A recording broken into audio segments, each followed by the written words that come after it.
වගේම පහුගිය සතියේ මම දැක්ක එක ගුරුවරයෙක් මගේ පේපර් එකකින් හොරකම් කරපු ගානක් හදලා. හරි?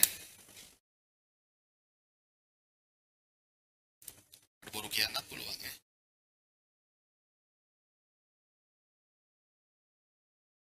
මගේ පේපර් එකකේ හොරකම් කරපු ගානක් එයාගේ පන්තියේ ළමයි ඉස්සරහ හදනවා. ඒ ගාන ගැන ඔයගලන්ට ලොකුවට තේරෙන්නේ නැහැ. ඒක තිබුණේ හරි සරල දෙයක් සරල අවලම්බය පිළිබඳව තිබුණේ. සරල අවලම්බය කියන්නේ මොකක්ද කියලා දන්නවනේ. මේක තමයි ආවර්ත කාලයේ සූත්‍රයක් තියෙනවා. අපි ඔය මානවල තියෙනමත් ඉගෙන ගත්ත මේක. මේක නිල වශයෙන් අපිට ඉගෙන ගන්න තියෙන්නේ ඔය 4 අංග පාඩමියේදී. මේ 2025 පන්තියක වෙච්ච එකක් මම කියන්නේ. මේක හොඳට ගුරු ළමයිනුත් මෙතන ඇති. මේක අපිට නිල වශයෙන් ඉගෙන ගන්න තියෙන්නේ 4 අංග පාඩමියේදී. හරි?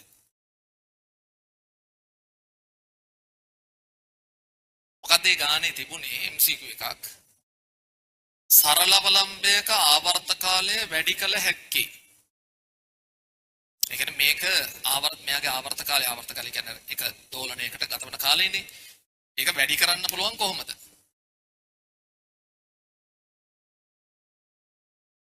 එකක් තිබුණා උත්තරවල මේ අවලම්බයේ දිග අඩු කිරීමේදී. දිග අඩු කළොත් මේක අඩු වෙනවා. එල් අඩු කළොත් මේක අඩු වෙනවා. ඒක හරියන්නේ නැහැ. අවලම්බයේ ස්කන්ධය වැඩි කිරීමේදී මේ ප්‍රකාශනයේ ස්කන්ධය නැහැ. ඒක හරියන්නේ නැහැ. ඊළඟ එක තිබුණා විස්තරය වැඩි කිරීමෙන්. ඇම්ප්ලිටියුඩ් එක කියන්නේ මෙයා දෝලණය වෙන පරාසය විශාල කිරීමෙන්.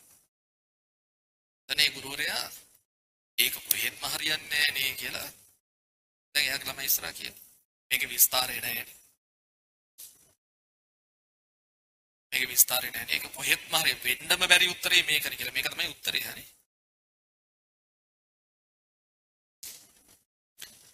මොකද ඒක කපටි ප්‍රශ්නයක්. ඇලෝ බැලමට මේකේ විස්තරය නැහැ. ඇම්ප්ලිටියුඩ් එක නැහැ. මේකේ උගන්නනවත් එක්ක දැන් අපේ පන්තිවලත් අපි කියනවා. තමයි මේක අංශක 1කින් දෝලණය වෙද්දී අංශක 2කින් දෝලණය වෙද්දී ඒ දෝලණය වෙන මේ විස්තරය අත මේ සූත්‍රය යැපෙන්නේ නැහැ කියලා උගන්වනවා. ඒ ගුරුවරයා ගොළුෙත් ඒක තමයි තියෙන්නේ. එයා කියනවා ස්තරේ මත ඉති මේක යැපෙන්නේ නැහැ. මේක වෙන්න බෑ. ඊළඟට තීච්ච උත්තරත් වැරදියම තිබුණේ. එයා කිව්වා උත්තරයක් නැහැ කියලා. ළමයි කෙනුත් අහනවා මේ නෑ නේද උත්තරයක්. ගාන වැරදි. කියලා ලංකාවට ගියා. කොහෙද වැරදුනේ? දැන් සූත්‍රය හදනකොට දාපු කන්ඩිෂන්ස් මතක නැහැ. මේ සූත්‍රය හදන්නේ කුඩා කෝණ වලින් දෝලණය වෙනවා කියලා සලකලා. කුඩා කෝණ වලින් දෝලණය වෙනකොට විතරයි සූත්‍රය වළංගු. ගොඩාක් අයගේ වැරද්දක් තමයි සරල අවලම්බය කියපු ගමන් මේ සූත්‍රයට දුවන එක. සරල අවලම්බය කුඩා කෝණ වලින් දෝලණය වෙනකොට විතරයි මේක වැලිඩ්. ෆිසික්ස් අමතක කරන්නකෝ. ඕගොල්ලෝ කියන්නකො නිකන්. ෆිසික්ස් අමතක කරන්න. හරි සාමාන්‍ය දැනුමින්. මේක මම අංශක 30ක් මෙහාට ඇදලා අතාරිනවා. එක පැද්දීමකට ගතවන කාලයයි මම මේක අංශක 60ක් මෙහාට ඇදලා අතාරිනවා. දැන් එක පැද්දීමකට ගතවන කාලයයි සමානද වෙනස්ද? කොහොමද වැඩි කියන්නේ? අංශක 31ද වැඩි අංශක 61ද වැඩි? දැකද? ඒ සාමාන්‍ය දැනුම ඔලුවට එන්නේ නැහැ.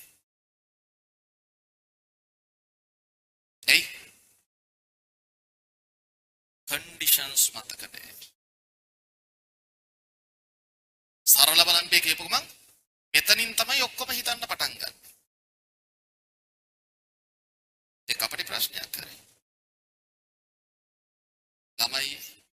අහුවෙන එක අහන්න දෙයක් නෑ. ඉතින් සර්ලා අහුවෙනවා. මේක කියනකොටම කිව්වා මේ වෙන්නම බැරි එක මේකනේ කියලා.